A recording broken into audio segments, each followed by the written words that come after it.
विद्यार्थियों नमस्कार। रीतिकाल के संबंध में हम पूर्व के वीडियोस में चर्चा करते आए हैं।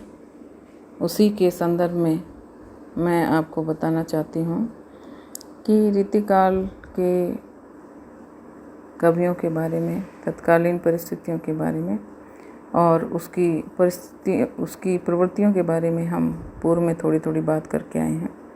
आज मैं आपको ये बताना चाहती हूँ कि रीतिकाल में जो कवि थे उनकी 3 प्रकार की शैली थी लिखने की। कुछ कवि थे जिन्होंने रीतिबद्ध काव्य लिखा, कुछ थे जिन्होंने रीतिमुक्त लिखा, और कुछ थे जो रीति सिद्ध कवि कहलाए।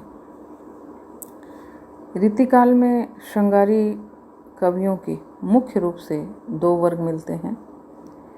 एक वर्ग उन कवियों का है जिन्होंने रीति के बंधन का संपादन करने में अपनी कवित्व शक्ति का परिचय दिया, यानी रीति के बंधन से बंधे हुए वो अपनी कविता को आगे लेकर गए और साहित्य शास्त्र की जो प्राचीन बंदी बंधाई परंपराएं थी उनका अनुकरण किया। उनकी कविताओं में रस, रीति, अलंकार, छंद, शब्द शक्ति, काव्य गुण आदि से संबंधित लक्षण ग्रंथों का निर्माण किया गया। इस वर्ग के जो कवि थे वो रीतिबद्ध कहलाते थे, यानी इन कवियों ने संस्कृत साहित्य परंपरा या पूर्व में चली आई जो साहित्य लिखने की परंपरा थी उसका अनुसरण किया और इस वर्ग के कवि जो हैं इसी वजह से रीतिबद्ध कवि कहलाए। दूसरा वर्ग उन कवियों का है जिन्होंने लक्षण ग्रंथों की रचना भी नहीं की और बंधी हुई परिपाटी का निर्वाह भी नहीं किया।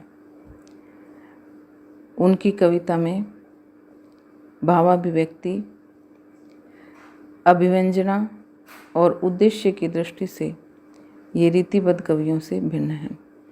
भावाभिव्यक्ति में कविता के जो भाव हैं उनकी अभिव्यक्ति आती है कि किन भावों को लेकर उन्होंने कविता की रचना की है। अभिव्यंजना पद्धति में ये बात आती है कि उस कविता को उन्होंने किस तरीके से लिखा है, अभिव्यंजित कैसे किया है, उसको लिखने का तरीका क्या है और उद्देश्य क्या है। ये निश्चित रूप से उनका उद्देश्य जो रीतिबद्ध कवि थे उनसे भिन्न था और इसी वजह से ये रीतिबद्ध कवियों से भिन्न थे। आचार्य शुक्ल ने भी अपने इतिहास में रीतिबद्ध कवियों को रीतिकाल का प्रतिनिधि कवि माना है और जो रीतिमुक्त कवि हैं उनको उनसे भिन्न बताते हुए ये बताया है कि रीतिबद्ध कवियों से ये केवल इस बात में भिन्न थे कि इन्होंने क्रम से काव्य के रसों, भावों, नायिकाओं और अलंकारों के लक्षण कहकर उनके अंतर्गत अपने पद्यों को नहीं रखा है। यानी रीतिबद्ध जो कवि थे उन्होंने काव्य की सारी रीतियों को क्रमबद्ध रखते हुए अपने काव्य में शामिल करते हुए काव्य की रचना की और जो रीति मुक्त कवि थे उन्होंने ऐसा नहीं किया। उनके काव्य में अलंकार भी था, रस भी थे, भाव भी थे, नायिकाओं का वर्णन भी था, लेकिन जो रीतिबद्ध कवि थे उनके अनुरूप नहीं था। रीतिबद्ध और रीतिमुक्त कवियों का वर्ण विषय श्रृंगार है और रचना शैली में भी किसी प्रकार का भेद नहीं है, किंतु जो रीतिमुक्त कवि हैं उनकी रचनाओं में बंधन मुक्तता के कारण मार्मिक और मनोहर पद्यों की संख्या कुछ अधिक है।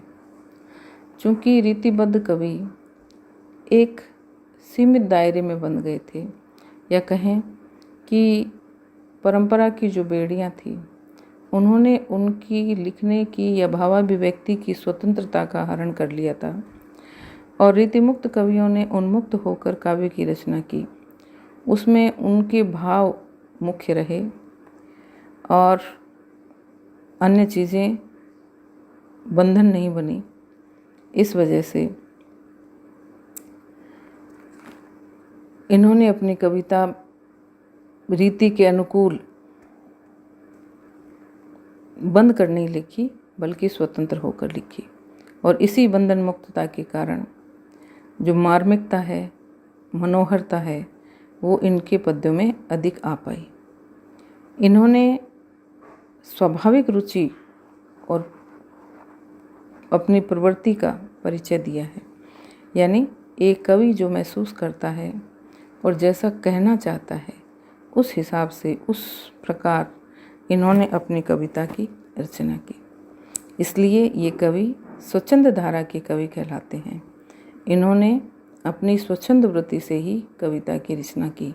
इसलिए रीतिबद्ध कवि और रीतिमुक्त कवि दोनों रीतिकाल में एक ही विषयों को लेकर कविता करते आए हैं, लेकिन इस आधार पर ये भिन्न हैं कि रीतिबद्ध कवियों ने तो लक्षण ग्रंथ लिखे और साहित्य की जो बंधी बंधाई परिपाटी है उसके अनुरूप अपने काव्य की रचना की, जबकि जो रीति मुक्त कवि थे उन्होंने ऐसा नहीं किया। वो किसी बंधन में बंधे नहीं। उसी काल में स्वच्छंद मनोवृत्ति वाले भी कवियों का प्रादुर्भाव हुआ, जो रीति के बंधन को तोड़ डालना चाहते थे। ये शास्त्र में गिनाई हुई सूची तक ही रहने वाले कवि नहीं थे। ये प्रेम की अभिव्यक्ति के लिए हृदय का पूर्ण योग संगठित करने के अभिलाषी थे। इन्होंने हृदय के सारे भावों को अभिव्यक्त करने की इनकी रुचि थी। रीतिबद्ध होकर एक और काव्य रचना अधिकतर बहिर्वृत्ति के निरूपण में व्यस्त थी।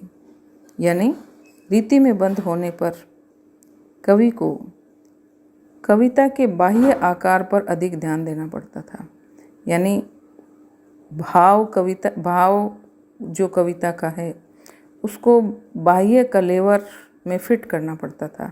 यानी एक गढ़ा गढ़ाया सांचा था, उस सांचे में अपने कविता को ढालना पड़ता था। फलस्वरूप कविता के जो भाव थे वो इधर उधर भटक जाते थे। और दूसरी ओर उनके हृदय का जो वेग था वो अंतर्वृत्ति के निरूपण के लिए जगह चाहता था। यानी वो चाहते तो थे कि बहुत सारी बातें इसमें कह दी जाएं, लेकिन रीतिबद्धता के कारण या रीतियों या बंधनों से बंधे होने के कारण, परंपराओं से बंधे होने के कारण वे उसे उस रूप में नहीं कह पाते थे जिस रूप में उसे कहना चाहिए। इसी वजह से रीति पद्धति का अतिक्रमण किया रीतिमुक्त कवियों ने। और रीतिबद्ध कविता की जो पक्षीकारी है, यानी जो उसका कला पक्ष है, वो रीतिबद्ध कवियों के काव्य में इतनी बोझिल हो गई कि जो ये प्रेम के गायक कवि थे, इनके हृदय का वेग कविता का रूप धारण कर लेता था और इन्हें काव्य लेखन में बहुत माथापच्ची नहीं करनी पड़ती थी।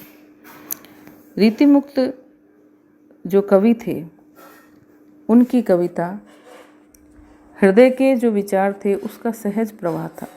जैसा उनके भाव आया और वैसा ही उन्होंने कविता में उसको पिरो दिया। घनानंद ने अपनी इस विशेषता की ओर संकेत किया है और वो कहते हैं, लोग हैं लागी कवित्व बनावत, मोहित मेरे कवित्व बनावत। यानी लोग परिश्रम पूर्वक कविताएं करते हैं, लेकिन मुझे तो मेरे कवि बनाते हैं। यानी मेरी कविताएं मुझे बनाती हैं, हृदय के भाव मुझे कवि बनाते हैं, जबकि लोग परिश्रम पूर्वक कविताओं की रचना करते हैं। इन कविताओं को लक्षित करते हुए ऐसा भी कहा जा सकता है कि जो रीतिमुक्त कवि हैं, इन कवियों की रचना में वाणी के ऐश्वर्य का बहुत बड़ा कोश मिलता है। वाणी के विस्तार की सीमा वस्तुतः ये ही जानते थे। भावों का कोश इन्होंने वाणी के प्रतीकों द्वारा उद्घाटित किया और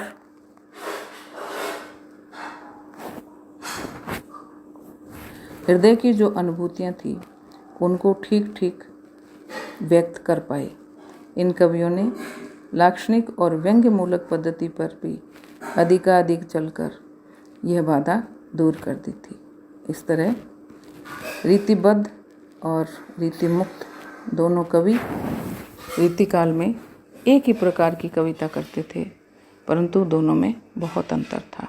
धन्यवाद।